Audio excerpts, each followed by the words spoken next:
একটা প্রবাদ আছে এরকম যে রোম যখন পুড়ছিল নিরু তখন বাঁশি বাজাচ্ছিল। এখানে রোম বলতে বলা হয়েছে যে রাজ্য বা দেশ, আর নিরু হচ্ছে গিয়া ওই দেশের শাসক। এখন একটা দেশ যখন জ্বলে পুড়ে ছারখার তখন ওই দেশের সরকার বা ওই দেশের শাসক হচ্ছে গিয়া বুক বাঁধে, বিলাসী পণ্য নিয়ে বুক বাঁধে ব্যস্ত। এটাই হচ্ছে এই প্রবাদের সারমর্ম। আর এই প্রবাদের সারমর্ম থেকে আমাদের দেশের অবস্থা পার্থক্য করা এখন খুবই কঠিন হয়ে পড়ছে। কেননা আমাদের দেশের অবস্থা এখন এইরকম যে চারোদিকে অরাজকতা। আর অরাজকতার মাত্রা কীরকম আমরা যদি দেখি, আমরা দেখব যে একজনের কবর দিয়ে দেওয়া হয়েছে, ওই কবর থেকে তারে তুইলা তার লাশ পোড়ায় দেওয়া হচ্ছে। একজন চাঁদা না দেওয়ার অপরাধে তারা জনসমক্ষে শত শত মানুষের সামনে পাথর দিয়া থেতলাইতে থেতলাইতে মারা ফেলা হচ্ছে, কেউ বলার কিছু নাই। তো এই হচ্ছে অবস্থা। আরও কত কি যে আছে, বলে শেষ করা যাবে না। কিন্তু এই পরিস্থিতিতে আমাদের নিরুরা কি করতেছে? যে নিরু আছে দায়িত্বশীল, সে কি করতেছে? আমাদের নিরুরা হচ্ছে গিয়া বোয়িং বিমান কেনায় ব্যস্ত, 60টার উপরে পাজারো গাড়ি কেনায় ব্যস্ত। এখন বোয়িং বিমান কার জন্য? বোয়িং বিমান হচ্ছে বিমান বাংলাদেশ এয়ারলাইন্সের জন্য। আর বিমান বাংলাদেশ এয়ারলাইন্স কারা? এটা হচ্ছে বাংলাদেশের একটা সরকারি এয়ারলাইন্স কোম্পানি, যাদের পেছনে কিনা সরকার প্রতি বছর হাজার হাজার কোটি টাকা বিনিয়োগ করার পরেও 10 পয়সা হচ্ছে লাভ নাই, বরঞ্চ প্রতি বছর 200 কোটি 300 কোটি টাকা লস প্রজেক্টে থাকে। আর যারা বিমান বাংলাদেশ এয়ারলাইন্সের বিমানে একবার উঠছে আমাদের দেশীয় ভাইরা, তারা জানে যে এরাদের সেবার মানের অবস্থা কী। তো জায়গাটা বাদ দিলাম।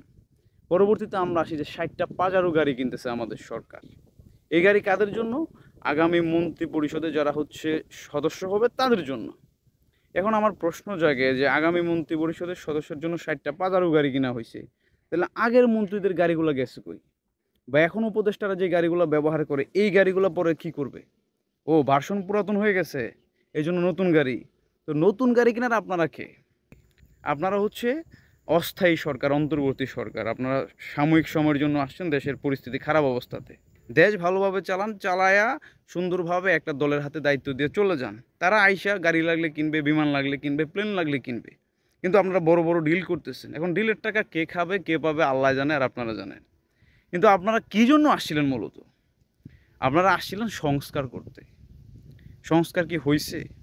আমরা কি এমন কোনো সংস্কার পাইছি যেখানে বলা হয়েছে যে রাষ্ট্রের দায়িত্বশীল কোনো ব্যক্তি, মন্ত্রী, এমপি, তারা কখনোই বিদেশে গিয়ে চিকিৎসা নিতে পারবে না? তাদেরকে চিকিৎসা নিতে হবে দেশে, এবং দেশের সরকারি হসপিটালগুলোতে। আর এটা করলে কি হইতো? আমাদের দেশের চিকিৎসার মান ভালো হইতো। তারা বাধ্য হইয়া যখন বিদেশে যাইতে পারতো না, তাহলে তখন তারা বাধ্য হইয়া দেশের চিকিৎসার মান ভালো করতো, দেশের চিকিৎসা পাইয়া মানুষ ভালো থাকতো। কিন্তু আমরা দেখি যে না, তারা হচ্ছে সর্দি হলেই বিদেশে চলে যায়। আর আমাদের দেশের মানুষ ক্যান্সার হইলো বা একবারে মৃত্যু পথযাত্রী হইলো, সদর হসপিটালে গিয়া ওই একেবারে ফ্লোরে শুয়ে একটা ইঞ্জেকশন নেওয়ার মতো সুবিধা বা সুযোগ পায় না। তো এই বিষয়টা হইলে এটা হইতো। তা আমরা কি এমন কোনো সংস্কার দেখছি যেখানে বলা হয়েছে যে মন্ত্রী এমপিদের ছেলেপেলেরা তারা হচ্ছে গিয়ে বিদেশ গিয়ে লেখাপড়া করতে পারবে না? তাদেরকে দেশে লেখাপড়া করতে হবে এবং সরকারি প্রতিষ্ঠানে লেখাপড়া করতে হবে। লেখাপড়া করতে হবে সরকারি প্রাইমারি বিদ্যালয়ে, সরকারি হাই স্কুলে এবং সরকারি সব প্রতিষ্ঠানে। তাহলে সরকারি এবং দেশীয় শিক্ষার মানগুলো বাড়ত। কিন্তু তাদের ছেলেরা তো নিউজিল্যান্ড পড়ে, নেদারল্যান্ড পড়ে, সুইজারল্যান্ড পড়ে। দেশের অবস্থা, গোয়া মারা গেলে সমস্যা কী? কিন্তু এরকম আমরা কোনো সংস্কার দেখি নাই। আমরা কি এমন কোনো সংস্কার দেখছি যেখানে বলা হয়েছে যে আমাদের দেশে যেসব রাস্তাঘাট হয়, ওই সব রাস্তাঘাট যদি 10 বছরের মধ্যে, আমরা তো দেখি যে রাস্তাঘাটের অবস্থা 2-3 মাস গেলেই ছাল বাল উঠে একবার রাস্তা একবার গাদা গাদা হয়ে যায়। তো এমন কোনো সংস্কার কি করা হয়েছে যেখানে বলা হয়েছে যে রাস্তা যদি 10 বছরের জন্য কোনো রকম ছাল বাল উঠে যায়, তাহলে যে রাস্তার কাজে দায়িত্বশীল ছিল মন্ত্রী, আমি বাদ দিলাম মন্ত্রী, মেম্বার, চেয়ারম্যান বা ওই এলাকার দায়িত্বশীল, তাদেরকে রাস্তায় ফেলে গলার মধ্যে রশি না বাইন্ধা তারপর টানা হবে?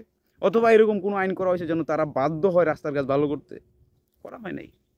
সংস্কার করা হয়েছে কি, মানে এরকম আর কি, যে হচ্ছে গিয়া সোনা মিয়ার জমি হয়ে গেছে লাল মিয়ার নামে, লাল মিয়ার জমি হয়ে গেছে সোনা মিয়ার নামে। এখন সোনা মিয়া এবং লাল মিয়া গেছে হচ্ছে গিয়া উকিলের কাছে যে আমাদের তো এরকম ঝামেলা হয়ে গেছে। তখন উকিল বলতেছে তাহলে এক কাজ করো, সোনাটা লাল করে দাও আর লালটা সোনা করে দাও। ঠিক আছে, মিয়া তো সেমি রয়ে গেল, এরকম হয়ে গেছে।